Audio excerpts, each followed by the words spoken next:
Hello. The history of Warhammer is littered with amazing creative talent and amazing creatures as well. Through the pages of Warhammer Fantasy Roleplay, the world of Warhammer was populated with enormously important characters and details.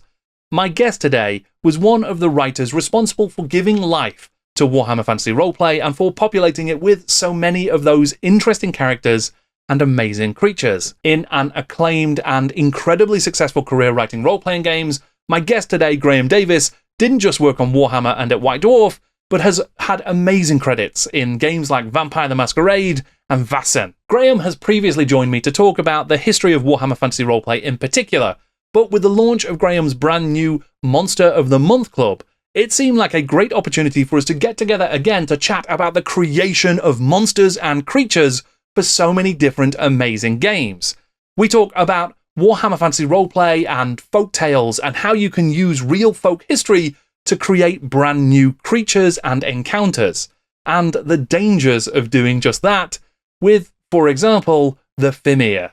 We also look at the differences in creating creatures for different settings and different game systems, as well as some of the exciting stuff that Graeme is working on right now. I'm Jordan, this is Jordan Sorcery, and today I'm in conversation with RPG legend Graeme Davis.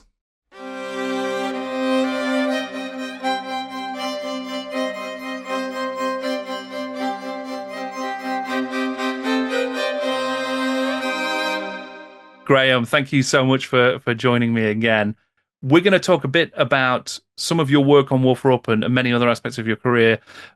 I'm conscious, though, that you've worked on a whole host of classic games, lots of different RPGs, and I thought maybe that would be a great place for us to start if we just talked a bit about some of your credits and some of the high points from your career. Okay, yeah, well, thanks for having me back as well. Always nice to talk to you. Well, I started playing with White Box D&D. Moved on to AD&D, started sending stuff to White Dwarf from that and to Imagine. It was out of that, plus a little bit of Begme and various other bitties for Imagine. They had themed issues, so they did an issue on Dragon Quest, and they sent me the rule book, so I put together an adventure for that, Right. that sort of thing. And then when Games Workshop obviously hired me to work on WFRP, but I also did support articles in White Dwarf for most of the systems that Games Workshop printed under license at that time. I remember doing one for RuneQuest Land of Ninja, some stuff for Call of Cthulhu, and so on. And then after I left Games Workshop, I was introduced to Mark Reinhagen, who was working on this groundbreaking game where you played the monsters. That's how I ended up working on Vampire the Masquerade for, I guess, the first couple of years of the first edition. Then I kind of segued into video games in the early 90s. So I did less role-playing stuff, but still got to work on a bunch of things, because the thing about the video games industry is it's very unstable, and you tend to get laid off a lot and caught up in studios closing down. So I always kind of maintained the tabletop thread of my career as a kind of a safety net and a space filler, so I could always get work and keep the lights on. Let me think, what came after Vampire? Little bits and pieces for all sorts of people, like when Supernatural, the TV series, spun off a role-playing game made by Margaret Weiss. I wrote an adventure for a collection for them. Now, at Games Workshop, when they had a blanket 2000 AD license and they were doing all the Judge Dredd stuff and the Rogue Trooper board game and all the rest of that, I was constantly pitching a Slain role-playing game, Right. Which never actually happened. But then when Mongoose Publishing did it, they got in touch with me and I wrote an adventure for them. And as the late lamented Mike Brunton would have said, I'd write for anyone who waved a check at me. So I got to do quite a lot of different stuff for different people. Along the way, I wrote a fighting fantasy book. And then more recently, I've done a lot of monster-centric stuff. When Vaesen came out, now this was a game, I could talk about that for a full hour, but this was a game that was, I'd been wanting to do that exact game for about 20 years. Folklore, historical setting, folklore-infused fantasy. But the fact that they'd done it in Scandinavia, being Swedish, gave me the sort of opening to propose a Britain and Ireland supplement. That being the folklore that I knew best of all, obviously. And I thought it had commercial potential, and they agreed. And so that ended up winning, I think, 3 Ennies, which is always nice. And then I started doing, because they have the Free League Workshop, their community content program. One of the limitations of the Britain and Ireland book was that you could only get so many monsters in there, and I wanted to do many, many, many more. So I started putting them out through the Free League Workshop. And then that gave me the idea for a new project that I launched back in December, the Monster of the Month Club, where I'm doing, for about 10 or 15 years now, I've been really interested in monster books, how they're presented. I've done a couple of blog posts on them. And I've been experimenting with a system agnostic format for statting monsters. Trying to break that sort of contradiction of, if it's system agnostic, it can't have stats. So I was happy with where that had gotten. I have a great playtesting community who helped me refine it and shape it, and went through the first few monsters from the Monster of the Month Club as testers and beta readers, and so that launched in December, and it's me just indulging my love of monsters from all the world's folklore, and hopefully people will like it as well. I'm sure they will. Yeah, I mean that's fascinating though, because there's obviously feels like there's some themes throughout. There's almost a horror aspect to a lot of that work, a lot of those systems, right? But they're also quite different in the sort of vibes and the feel of those. A vampire game is different to a wolf game, is different to a Call of Cthulhu. Yeah. So I'm kind of curious, like so how do you tailor things to the systems and make sure that they feel like the game they're supposed to feel like? Well, I mean, you just hit it on the head. It's the different vibe. It's capturing that vibe. So, it may be the same creature, but as somebody once said, different lenses and different angles give you different pictures. So you use the vibe or the setting in the case of Wolfram kind of as a lens to view the folklore information for the creature, and that then helps you figure out what the important things in the monster description and stats and abilities are, which in turn then informs your what sort of adventures you can do with it. But I've always found, it's a well-known fact that Wolfram was influenced more by Call of Cthulhu than it was by D&D.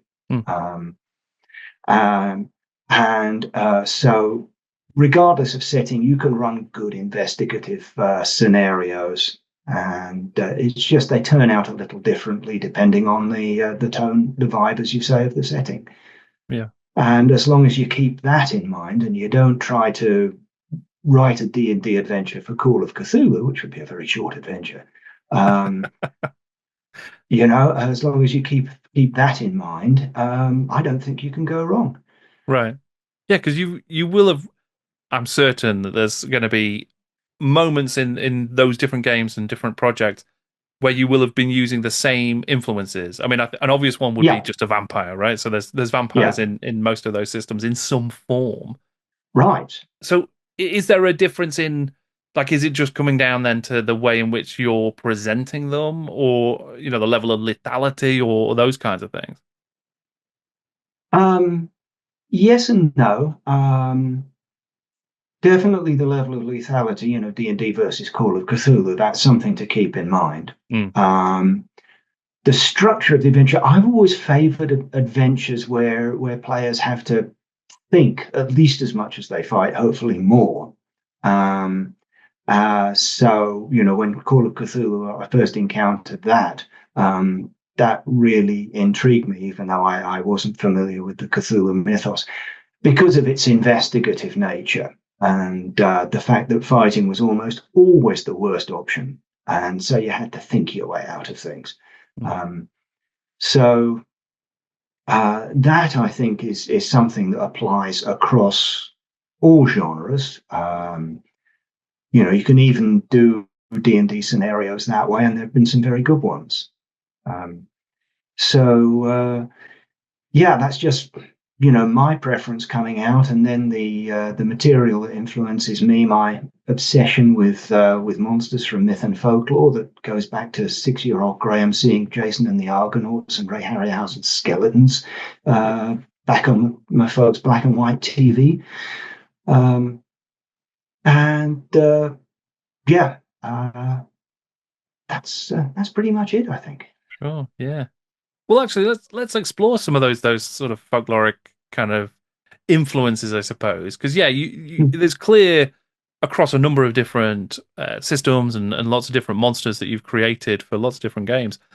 You do like to explore the sort of folklore history and the roots and kind of Mm. draw inspiration from that.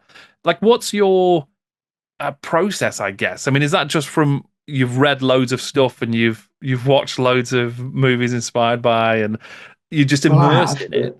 Or is it like a Yeah. targeted thing? Well, it's kind of a chicken and egg thing. I was interested in mythology and folklore, and eventually went into archaeology at college as a result of the aforementioned Harryhausen movie. Hmm. But when I started playing D&D, I got more active about it, researching monsters that I could throw at my players to challenge them and surprise them. And So then, when I moved on to WFRP, obviously I tried to do a little bit of that, but the main objective was to cover all the Citadel miniatures because they were the setting at that point. Um, but so the process really is, yeah, I'll pick a monster. I have a bunch of books on all sorts of things, so I look at them, figure out how all these folk tales can be, how I can break out, get an idea of stats and abilities, and how that works with the particular system I'm working on. So, for example, working on Vampire the Masquerade, the vampires were very different than the ones I did in Atlas of the Walking Dead for All Flesh Must Be Eaten. And, they were different again from. I haven't actually done anything on vampires for Vaesen, not published anyway, but again, that's a different thing. And the appeal of folklore for me, I think, is that it works at a lower power level. Hmm. So, you can still have terrifying creatures and so on. But again, sort of one of the things that we did with WFRP was we toned the power down so that every fight was a challenge and every hit was potential death, Mhm. because that made players think. Right. Yeah, because it's brutal, right? It's Yeah, so dangerous when you decide that you're forced to get into combat, then it does really become a game of life and death for your characters. Um, yeah. so yeah, you have to, It's not something you rush into. no, exactly. I mean, and because obviously that's like tonally quite different to the battle game where it's all these Right. sort of shining noble heroes who ride out any chance they get. They want a great big fight. That's right, and that was a constant source of irritation for Bryan Ansell, I think, Right, because I think he wanted just a clone of D&D that was British and sold Citadel miniatures. right. But unfortunately, he hired Jim and Phil and me, and we were wanting to be at the cutting edge of role playing design at the time. And we were left unsupervised long enough to do WFRP 1, and it was not quite what was expected. I mean, that's really interesting though, because obviously, you talked before about that Call of Cthulhu aspect of it, and how there was Mm, this for Shadows over Bogenhofen in particular. right. Bryan Ansell was keen for like let's go for a Call of Cthulhu scenario, where it's not about fighting, it's about investigating and Yeah. conspiracy and stuff. So it seems like you met the brief I did. for I that did what one. he. Yeah, yeah. I did what it said on the tin, but Yeah. he. I think he expected that to be the exception rather than the norm. Right, I see. And at that point, he started talking about supplements or linked games where you would play Chaos Warriors and stuff like that. There's Right. a thread in the various history, Wolfram history sources about. Oh, it was known by so many names, but it was basically the scenario where you got to play Chaos Warriors, and Right. it was supposed to come out to support Realm of Chaos, and that was another sort of lost Warhammer project that never happened. Sure. Yeah. Yeah. I mean, were you talking? I'm not sure what the timelines might have been, but in the earliest periods of maybe first and second edition of Warhammer, it seemed like there was almost that Dungeons and Dragons style approach where actually Mm, because there wasn't a world, you might play in your generic Warhammer fantasy, but you might also play in a feudal Japanese setting like the Tetsubo stuff that was going right, on, or you might play in an Elric, Michael Moorcock universe, or Lone Wolf, and all of these different settings, and right. the actual rules were kind of setting agnostic. Was that still Yeah. around as an idea by the time that Wolfrup was being developed, or had that kind of gone by the wayside? No, no, no. It was being, I won't say actively pursued, but it was a theme in the background. Hmm. I mean, when Games Workshop published Stormbringer, for example, Right, Jim Bambra started work on using the Warhammer system to do a battle game for that setting, which was to be called Mournblade. right. And, that's why Ali and Jez and the others started doing all these Han Tang and Melnibonéan miniatures that ended up being having the serial numbers filed off and being called high elves. Sure, But yes. later on, um, and that was another thing that never happened. The Perrys did their Warhammer historical series. Hmm. Um, and yeah, so you're absolutely right. The rules were setting agnostic, and there was from time to time sort of fitful attempts to use them as an engine for other settings. But it all had to come down to what Games Workshop was selling at the time. So when the contract with Chaosium came to an end, there was no more Stormbringer. There was no more Call of Cthulhu in investigators and Nine Horrors ranges and stuff like that. Um, so it was the immediate needs of the company came first, which I guess Sure. makes sense. Yeah, yeah, that does make sense. Yeah. And like you say, the engine room for the company has always been, or at least once Brian Ansell took over and Citadel became the driving force, Mm. it was the miniatures Yeah, that were really pushing the company forward. I mean, I yeah, suppose in the miniatures space and the folklore, sort of using folklore, mm. there's a few fascinating stories out there about, say, the creation of like the Fimir and the Right. Zotes and these sort of armies that were kind of taken from folklore in Mm. order to then create something that would feel more uniquely Warhammer, right? Right. Yes. At the time, Jez and Tony and I were working on the Fimir, my theory was that something that was drawn from mythology or folklore had had a more authentic ring than something that was just made up on the back of an envelope in the pub, new fantasy monster.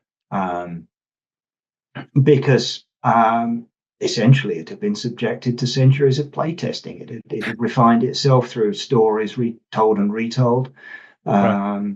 And we could see various aspects of it from different periods, depending on how the stories were viewed from the society of the day, and that changed quite considerably. So yeah, I looked to folklore, specifically the Fomorians from Irish tradition. There was a great illustration on the back of a book of Irish folk tales that I had by Alan Lee, which Jez and Tony copied far more faithfully than I expected. still, still a surprise there. But then, of course, I am not without sin, because I was so enchanted with folklore tropes and the abduction motif in particular, that I somehow managed to completely overlook that the Fimir actually reproduced through kidnapping and rape, Right. which was one of the nails in their coffin. The other nail was when Nick Bibby took over the modeling from Jez. Jez, the prototype, which I'm sure you've seen pictures of online, was orc size. I think it was the 25mm base. Now, Nick, he sculpted ogre size things. So he made the Fimir ogre sized. They're on 40mm bases, but they had 25mm base stats, which meant that they were next to useless on the battlefield. Right. So between those two things, they were doomed from the outset, unfortunately. Yeah. Although they keep popping up. Fimir Ruinous Inheritance was some fan popular publication. Sure. Right. They turned up in, I think, the Marienburg Adventure, Dying of the Light from They Hogshead. do indeed. Yeah. And they just, something about them appeals to the fans so much that they will overlook the weaknesses. But I guess, with role playing games, the stats are what the stats are. You don't have to cross reference it with base size and battlefield effectiveness and so on. And then, to my immense surprise, they were made in plastic for either HeroQuest or Advanced HeroQuest. I forget which. Yeah, and the original HeroQuest, the MB Games collaboration, that's It got was them the in. MB one. Yeah. Yeah. Yeah. Which Yeah. is fascinating because they are, they're obviously a great design. Like it is part of the sort of iconic.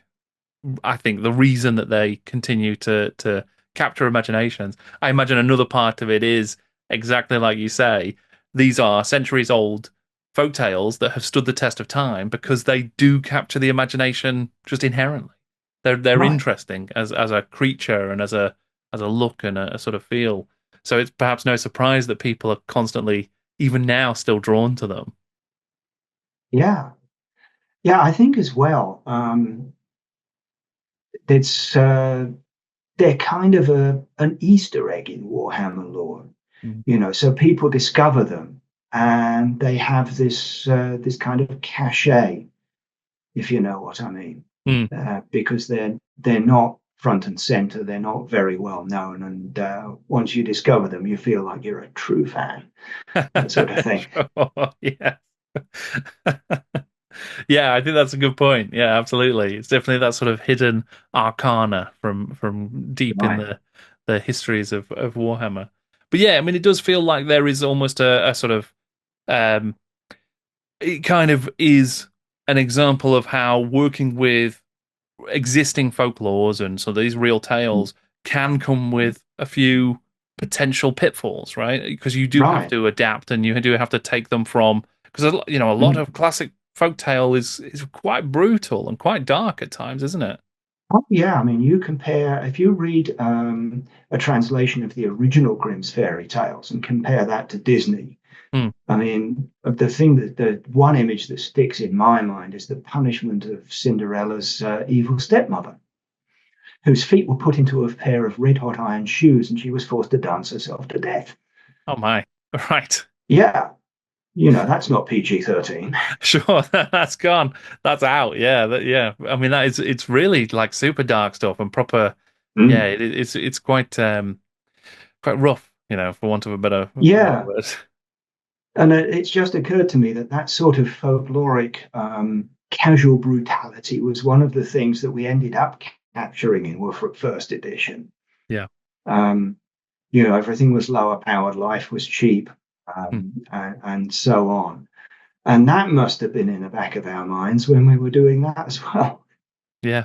Yeah. It definitely seems to have made its way into the Mm. DNA of Warhammer Fantasy Roleplay, doesn't it? Like Yeah, the grim fairy tale aspects. It's not, that's obviously modified and changed to create the Warhammer aesthetic, but there is a right. similar, like you say, life is cheap, it's dangerous, it's brutal. It's definitely at Yeah, play. Yeah. yeah.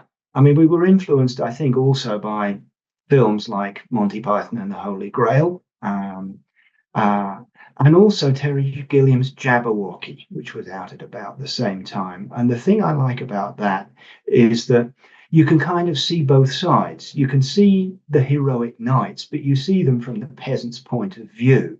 Mm. And I remember when Nigel Stillman's reimagining of Britannia came out, some of the fans got in an awful tizzy because it wasn't the pre-revolutionary France with the corrupt nobility that we'd laid out in Warfare One. Um, but I saw no reason that both couldn't be true, Mm. um, given that the battle game took the knight's point of view and the role-playing game took the peasant's point of view, just like Jabberwocky. Yeah, that's a great point, actually. Yeah, just that shift in perspectives can give the different games and the feel of the different games like that's how both can exist, and you can sort of reconcile the two worlds at the same time. Right, and I've always felt there were some great role-playing opportunities at the plate boundaries, the fault lines where those two worlds collided. Right. And I don't think anyone's ever done anything with it. Well, yeah, I mean, definitely an interesting prospect, I think that for sure. Um, I'm interested. I mean, I suppose just thinking about Flame publication sort of became the home for Warhammer Fantasy Roleplay as it Right. moved out of the sort of the Citadel, the Mm. studio, and that became where a number of different products were still developed for Warhammer Fantasy Roleplay towards the end of its life under its original run. Yeah. But you were working there with Mike Brunton, who you'd mentioned before, and Tony Ackland, and there were some other folks who were contributing to stuff. I wondered if you might talk a Right. little bit about the individuals who were helping to keep Wolf alive at that time. Yes, certainly. Well, we got the manuscripts. My job was to develop the manuscripts. Mike did layout and admin, was supposed to be the adult in charge, which talk about putting a fox in charge of a hen house. Um, and Tony was in the back in a fog of tobacco smoke doing any bespoke images we needed. Right, Um, the manuscripts that were provided to us by the studio, who had, in an effort to save money, outsourced them to the cheapest possible writers. So the Doomstones, for example, was an existing adventure published for AD&D by Simon Forrest, who later ended up working at Games Workshop, right, and Basil Barrett, under the title Beast Entertainments, I think they were called. They also did right, a zine called Tortured Souls. Anyway, so this stuff had already been written. Bryan Ansell hired a freelancer whose name I forget now, no one we've used before or since, but he basically restatted them for Wolfrup. And I then developed them, put the flavor in, cleaned up the text, that sort of thing. Now, the other people who contributed, Carl Sargent obviously was a regular writer for Flame. He was cheap, he was fast, needed a lot of development, which I don't think management realized, but he was cheap and fast. Right. And he had written Power Behind the Throne, which is a masterpiece. Right.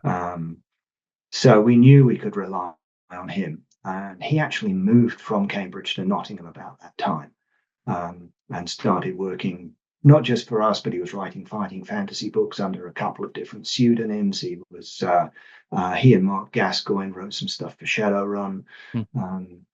But anyway, I digress.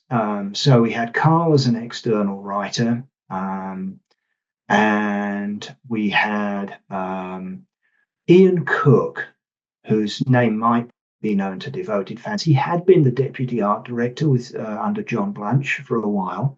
And when he left to go freelance, one of the things he did was all the maps for Flame, right, all the cartography and stuff. And then most of the images, again, as part of the cost-cutting drive, were sourced from the Games Workshop archive, right, which explains how the heroes from Advanced HeroQuest wind up in Power Behind the Throne, for example. Not Power Behind the Throne, Empire in Flames, right, for example. A lot of images were reused because we only had one Tony and we wanted to keep him for the big sort of bespoke items that were absolutely necessary for the, that couldn't be filled from the archive. And so Mike would then do layout on an Apple Mac using an early version of Quark Express. Tony would screen his halftones and pencil and ink work and the other images using a bromide camera in the company's darkroom in the studio. They'd all be stuck on layout boards and go off to the printers. And that was pretty much how Flame worked. Right. Yeah. I mean, that are still able to turn around an awful lot of like product over the time that Flame was around. Obviously, finding those ways to be efficient and like you say, a lot of if Carl Sargent's writing fast, he must have been writing really fast, I'm guessing, to turn around some of that stuff. Yeah.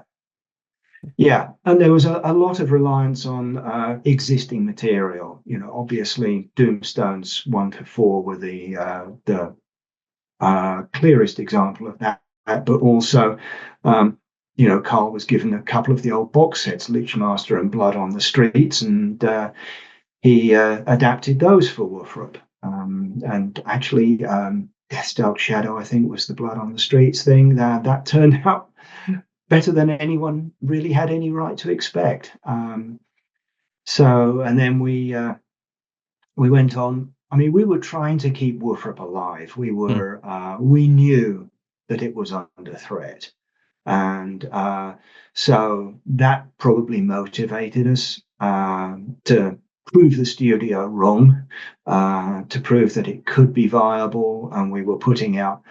I think every 2 months we put out a book of 90 to 128 pages.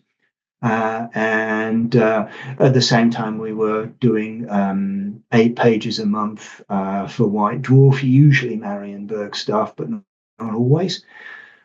So, yeah, we were really trying to be as productive as we possibly could because we knew we were basically performing CPR on role-playing in Games Workshop. Right. Yeah. I mean, was it still selling at that point? Like, could you see the numbers going down, or were you able to keep it steady? But the tide just turned. We were never privy to the sales numbers. Right. We saw the print runs going down. Right. One reason the Warhammer Companion is so collectible today was it had an incredibly low print run. I think it was 3,500 copies in total with no reprinting. And this was presented to us as, again, trying to manage the costs. But when it sold out within 3 weeks, and my personal theory, now this is just me talking, maybe a touch of sour grapes, so have your grain of salt ready.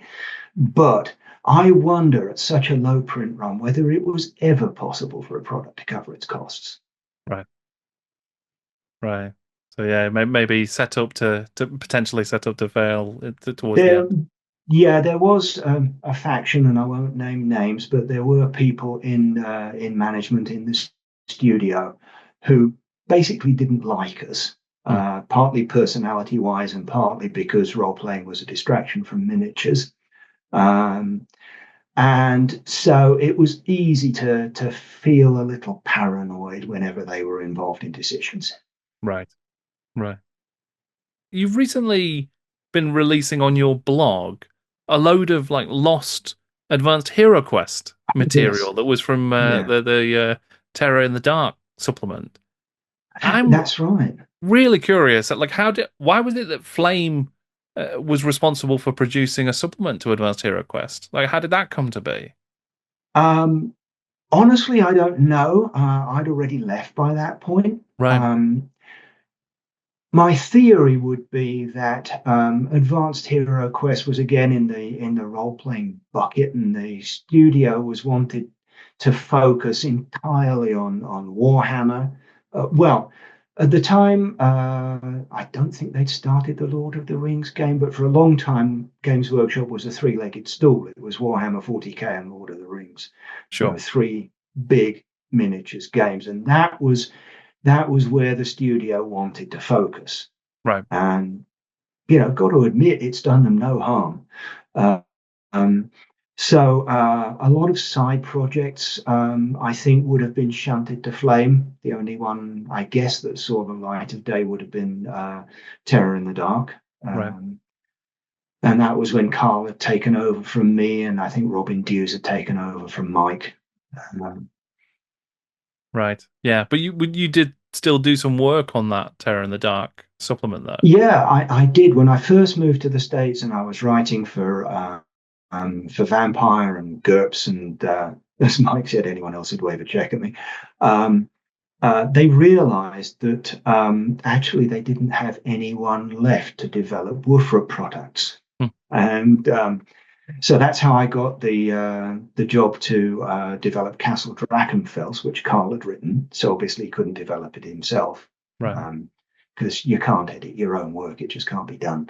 And that was followed shortly after by the Commission for Terror in the Dark, which I submitted a detailed brief that was accepted. I wrote to that brief, and then they published something a little bit different. And I've forgotten about it until I was just wandering through some old discs, to be honest, looking for inspiration for posts on my own blog, Right. trying to spark some memories. And there was all this stuff from 1991 that I hadn't laid eyes on since, hadn't thought about since. And I hadn't realized how much of it wasn't used. So I thought, well, just do the decent thing, throw it up on the blog, see if anyone's interested. And it seems that people still are. Absolutely. Yeah. Because it's fascinating, I think, to get an insight into. Obviously, it's a different era of games design, and it is, Mm-hmm. there's always a certain romance to a lost product. I think people are Mm-hmm. always fascinated by that. I mean, I It guess I'm seems to curious be. as well, just about how different it was working, because there's a lot of encounters and traps and things in that material. Working Mm. on that for what is essentially a board game in Advanced Hero Quest to a larger degree. Mm. There's role play elements, but is that Sure. different to creating things for, the more theater of the mind led role playing game? Oh, definitely. I at the time, I was looking backwards for my sources. At the time, I was looking to, I mean, essentially, Advanced Hero Quest was a more heavily grid-based D&D Mm, that just happened to use a derivative of the Warhammer rule set. mm, Um, but it was a straight dungeon crawler, and that's why people still love it today. Um, so yeah, I was looking backwards to my early days of playing white box D&D, and then AD&D first edition, and the sort of elements that made up a good dungeon. Um, and so that's what a lot of that material is about. And of course, AD&D 1 was incredibly table driven. I remember there was an appendix in the back of the first edition Dungeon Master's Guide, which was what you might call an analog procedural generation system. It was a bunch of dungeon creation tables. So you could just roll endless dungeons. Right. Yeah. Yeah. So yeah, that's kind of the mindset with which I approached Advanced HeroQuest Undead Supplement, to be titled, as it was known at the time. Did you come up with the title, or did someone else come up with Terror in the Dark? I'm pretty sure that was Carl. Right. Terror and Dark were always two of his go-tos. We had Terror in the Darkness was. Yeah, Terror in the Dark was Advanced HeroQuest. Night's Dark Terror actually was AD&D and wasn't Carl. Then there was the one based on the building pack that I just mentioned. I can't remember the title of that now. But, sure, yeah. Death's Dark Shadow. Death's Dark Shadow, yes. So you can kind of see Carl's thinking or Carl's titling strategy. Yeah, Death, Dark, Terror, Night. Yeah. Well, yeah. I mean, that's super interesting. I mean, you mentioned before that you've created a new project, which is your Monster of the Month Club. Yes. I'm curious about that. You were talking about it as like, okay, you're creating these system agnostic creatures or monsters or that sort of thing, and you're statting them up. Just to start with. I mean, how are you? What do you mean when you say that you're building stat blocks if it's system agnostic? How does that work? Well, that was, when I first started, probably a decade ago, thinking about system agnostic publications. That was always the biggest stumbling block. This is it a real contradiction? Can you have system agnostic stats? It does sound like a contradiction. Sure, I'll admit, and I had to think about it quite a bit. But essentially, what I've done is the stat block has 3 columns in it, and I've used the basic 6 stats that most or 5 or 6 stats that most systems use: strength, toughness, intelligence, willpower, that sort of thing. And one column, I've got a value for 3d6 and d20 driven systems. Second column is for percentage based systems. And then the third column is the one that really matters, and that's where I put the comparables. So that allows you to fine tune. And also, I say up front, listen, you're a grown up GM, you know your system. You can you know how to adapt and make something work in your system and at your table. And you can do that with this. But the other side of the coin is you don't get spoon fed. Right. But the comparables are, I think, the most vital part of the system because, you can say it's got like strength 15 or 35 or whatever. But then the comparable says strong as an ox or intelligent as a dog. Or I've tried to focus on creatures that are really common. So you can go to your system's monster book, look up the relevant stat for the comparable monster, compare that to what you get from one of the other 2 columns if you're even using a D20 or D100 based system. So you can kind of triangulate your way to stats that work for you.